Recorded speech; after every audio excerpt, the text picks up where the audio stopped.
আজ এমন একটি শহরের কথা বলবো যেখানে সূর্য ডুবলেও পুরোপুরি রাত হয় না, যেখানে রাত যত গভীর হয় সেখানে আলোর ঝলক তত বেশি হয়। আজ বলবো রাশিয়ার রাজধানী মস্কোর কথা।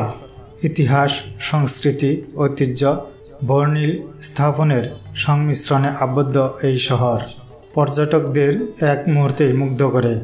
শহরের ঐতিহাসিক স্থাপত্য, সুস্বাদু রাতের খাবার, আধুনিক আকর্ষণ এবং মেহমানের সাথে আত্মীয়তা মস্কো অন্য শহর থেকে আলাদা হয়ে উঠেছে।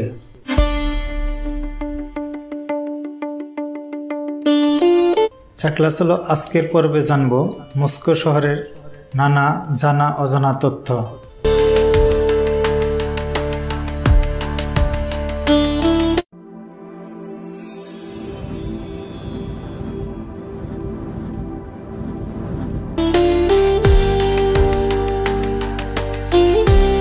পৃথিবীর বৃহত্তম দেশ রাশিয়া এবং তার বৃহত্তম রাজধানী মস্কো, যার আয়তন 2511 কিলোমিটার।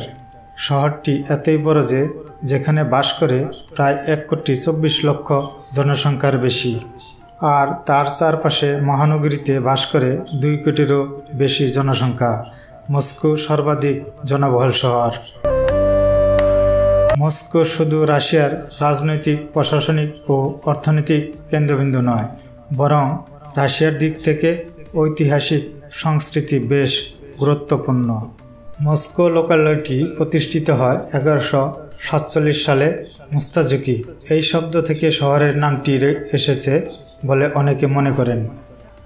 তৎকালীন মস্কোর তেমন গুরুত্ব ছিল না, কিন্তু সময়ের সাথে ভৌগোলিক কারণে শহরটি সমৃদ্ধ ও প্রতিপত্তি বৃদ্ধি পায়। মস্কো মসবা নদীর তীরে অবস্থিত। শহরের সীমানার মধ্য দিয়ে 49টি সেতু এবং বিভিন্ন নদী বিস্তৃত। 1300 শতাব্দীতে কিভান রুশের মঙ্গলেরা আক্রমণের সময় বাতু খানের অধীনে মঙ্গলরা শহরটিকে পুড়িয়ে দেয় এবং দখল করে নেয়। মঙ্গলরা রাশিয়া দখল করে নিলেও মস্কো তখনও ধীরে ধীরে শক্তি সঞ্চয় করতে থাকে। 1547 সালে চতুর্থ ইভানকে সমস্ত রাশিয়ার জার এবং মহারাজের মুকুট পরানো হয়। এর মাধ্যমে রাশিয়ার মহান রুশ জারতন্ত্র ঘোষণা করা হয়। তখনই প্রতিষ্ঠিত হয় বিখ্যাত থার্ড রুম এর ধারণা।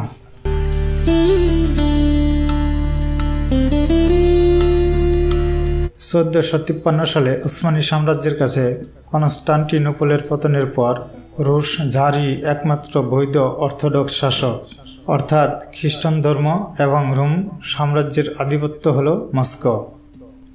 17 দশকে রোমান রাজবংশ ক্ষমতায় আসে এবং প্রায় 300 বছর রাশিয়া শাসন করে। জেনে অবাক হবেন, নেপালিয়ানরা মস্কো দখল করে। মস্কোবাসী নিজেরাই ঘরবাড়ি জ্বালিয়ে দেয়, ফলে শত্রুরা পিছু হটতে বাধ্য হয়।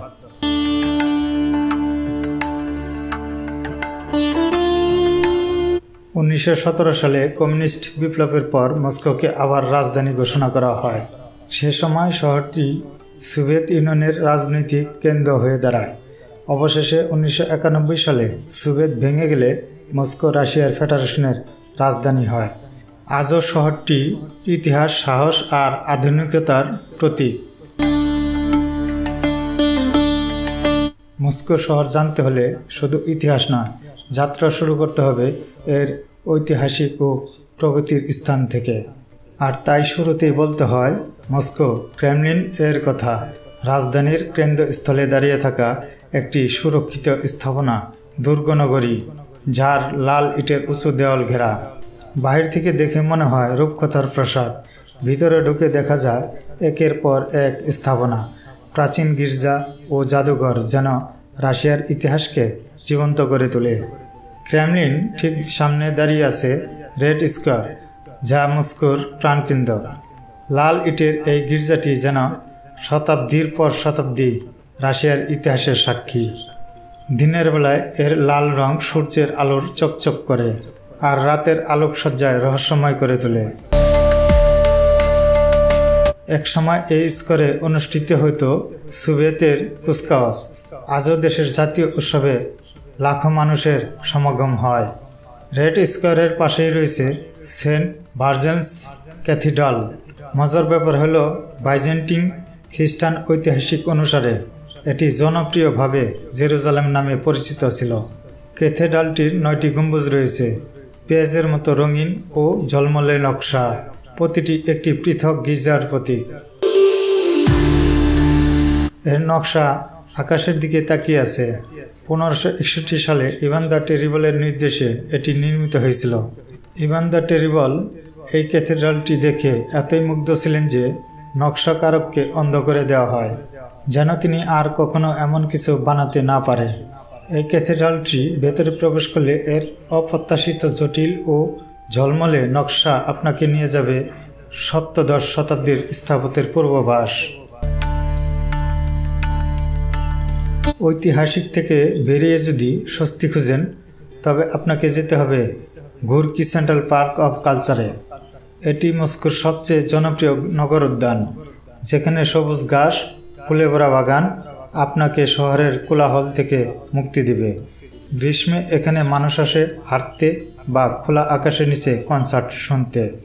আবার শীতে পার্কটি রূপ নেয় বরফে ঢাকা আইস স্কেটিং রূপে। পার্কের নতুন ঋতু যেন এখানে আবহাওয়া তৈরি করে, কখনো উজ্জ্বল রোদ, আবার কখনো বরফে ঢাকা।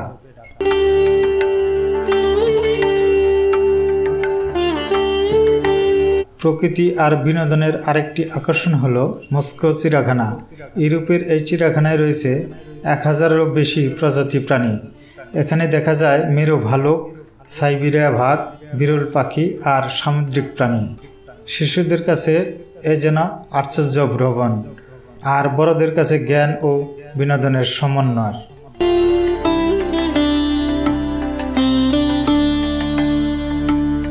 মস্কোর আরেক আকর্ষণ হলো বোলশোই থিয়েটার, যা শুধু রাশিয়ার জন্যই না, পুরো বিশ্বের জন্য বেলে আর অপেরার অন্যতম কেন্দ্র। বাহির থেকে দেখে মনে করিয়ে দেয় সাদা স্তম্ভ প্রাচীন গ্রিকের স্থাপত্যের কথা। এর ভিতরে প্রবেশ করলে দেখতে পাওয়া যায় সোনালি ঝাড়বাতি, লাল পর্দা আর রাজকীয় পরিবেশ আপনাকে মুগ্ধ করবে।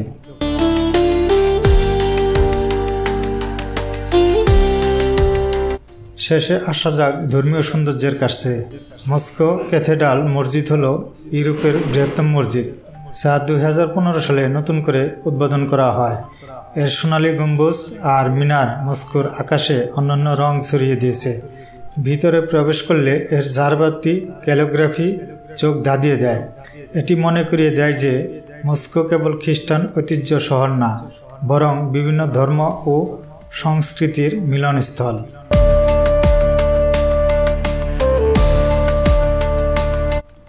এদিকে গ্রীষ্মে যেন মস্কো এক ভিন্ন রূপ ধারণ করে। তখন দিন আর রাতের সীমানা যেন মিলেমিশে যায়।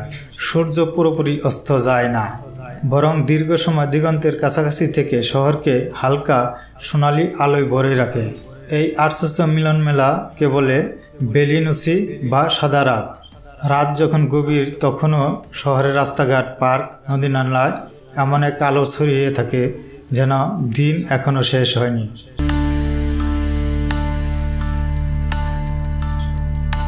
মস্কো শহরে প্রতিদিন লাখ লাখ মানুষ আসে লেখাপড়া ও কর্ম করতে, আর ভ্রমণ পিপাসু আসে ইতিহাস, স্থাপত্য ও খাবার উপভোগ করতে।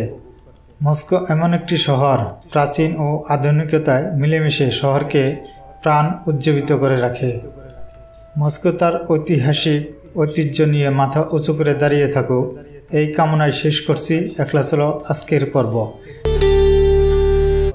বিশ্বের নানা জায়গায় ছড়িয়ে থাকা জানা অজানা তথ্য জানতে সাবস্ক্রাইব করুন একলা চলো।